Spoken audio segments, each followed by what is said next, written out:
오늘의 말씀은 열왕기상 8장 1절부터 11절 말씀입니다. 5절까지만 읽겠습니다. 이에 솔로몬이 여호와의 언약궤를 다윗성 곧 시온에서 메어 올리고자 하여 이스라엘 장로와 모든 지파의 우두머리 곧 이스라엘 자손의 족장들을 예루살렘에 있는 자기에게로 소집하니 이스라엘 모든 사람이 다 에다니멀 곧 7째 달 절기에 솔로몬 왕에게 모이고 이스라엘 장로들이 다 이름의 제사장들이 궤를 매니라. 여호와의 궤와 회막과 성막 안에 모든 거룩한 기구들을 메고 올라가되 제사장과 레위 사람이 그것들을 메고 올라가매 솔로몬 왕과 그 앞에 모인 이스라엘 회중이 그와 함께 그 궤 앞에 있어 양과 소로 제사를 지냈으니 그 수가 많아 기록할 수도 없고 셀 수도 없었더라.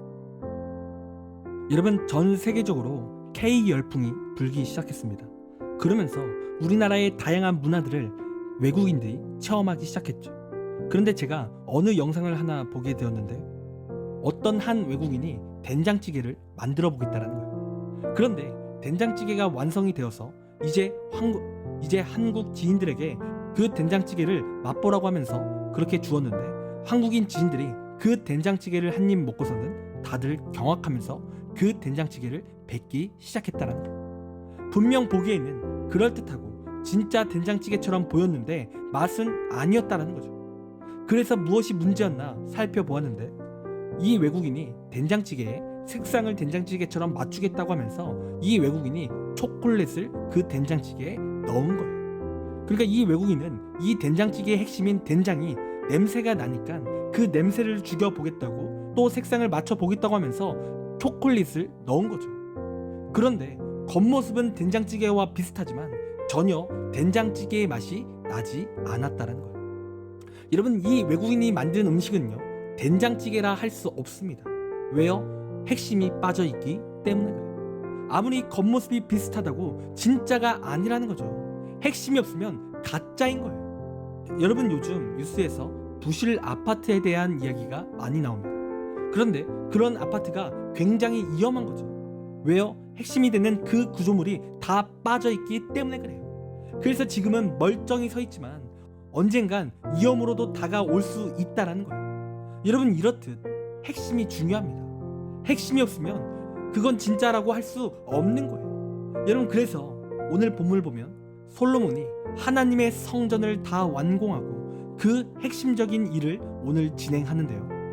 오늘 솔로몬이 행하는 그 성전의 핵심은 무엇일까요? 여러분, 그것은 하나님의 언약궤를 성전으로 옮기는 일이었다라는 거예요. 여러분, 그렇다면 하나님의 언약궤라는 것은 뭘까요? 여러분, 그 언약궤라는 것은 큰 상자라고 보면 되는 겁니다. 그런데 그 안에 무엇이 있냐면 십계명을 새긴 두 돌판이 있고 또 아론의 쌍난 지팡이 그리고 만나가 들어 있는 거예요. 그리고 이 언약궤라는 것은 하나님의 임재의 상징입니다. 그러니까 하나님께서 이스라엘에게 은혜로 나타나시는 상징물들인 거죠. 그리고 오늘 솔로몬이 이러한 하나님의 임재의 상징이라고 할 수 있는 이 하나님의 언약궤를 성전으로 옮기기 시작했다는 겁니다.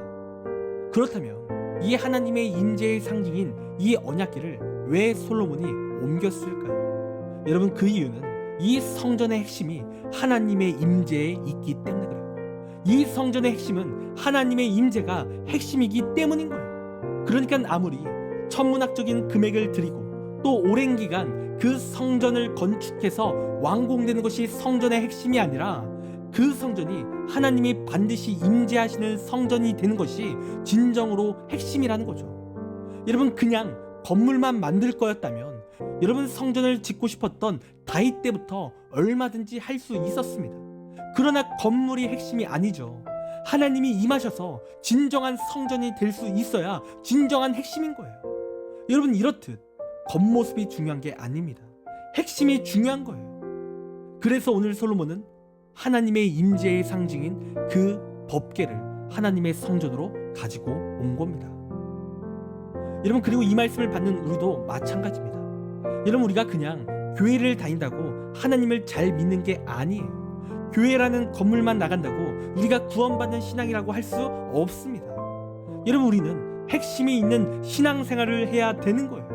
여러분, 그리고 우리의 신앙생활의 핵심은 무엇입니까? 여러분, 마찬가지로 하나님의 임재입니다. 여러분, 우리가 하나님을 만나야 되는 거예요. 하나님이 주시는 말씀에 우리가 반응하며 그 음성을 통해 나아가는 그러한 신앙이 되어야 하는 거예요. 여러분, 이렇듯 하나님의 임재가 있는 신앙은요, 반드시 구원받는 신앙이 되는 겁니다. 여러분, 우리는 하나님의 성전이에요. 건물이 하나님의 성전이 아니라 우리 개개인이 하나님이 거하시는 성전인 거예요. 그런데 그 성전에 여러분 하나님이 안 계신다면 그것이 성전이겠습니까? 여러분, 아니죠. 성전인 우리는요, 우리 가운데 하나님께서 임하셔야 돼요. 우리의 삶 가운데 하나님이 임재하셔야 되는 거예요. 그래야 우리는 참 성전이 되는 거죠. 여러분, 이 시간 혹시 교회만 왔다 갔다 하는 신앙으로 만족하시는 분들이 있으십니까? 그러한 신앙은 아무런 능력이 없는 신앙입니다. 그런 이 시간 하나님의 임재를 경험하는 신앙이 되길 간절히 원합니다. 그리고 하나님의 임재를 경험하기 위해서 우리가 믿음으로 하나님의 말씀을 따라 살아가고 또 기도하는 신앙이 되어야 될 줄 믿습니다. 그런 이 시간 하나님의 임재를 바라보며 나아가는 우리의 귀한 삶이 되기를 간절히 원합니다. 기도하겠습니다. 하나님, 우리의 신앙생활 가운데 우리가 하나님의 임재를 경험하는 참된 성전이 되길 원합니다.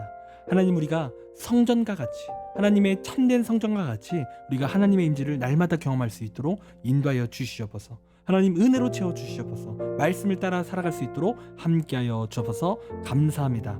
사랑이 많으신 예수님의 이름으로 기도드립니다. 아멘. 시간 우리 함께 1분 동안 말씀을 생각하며 함께 기도하기 원합니다. 기도하겠습니다.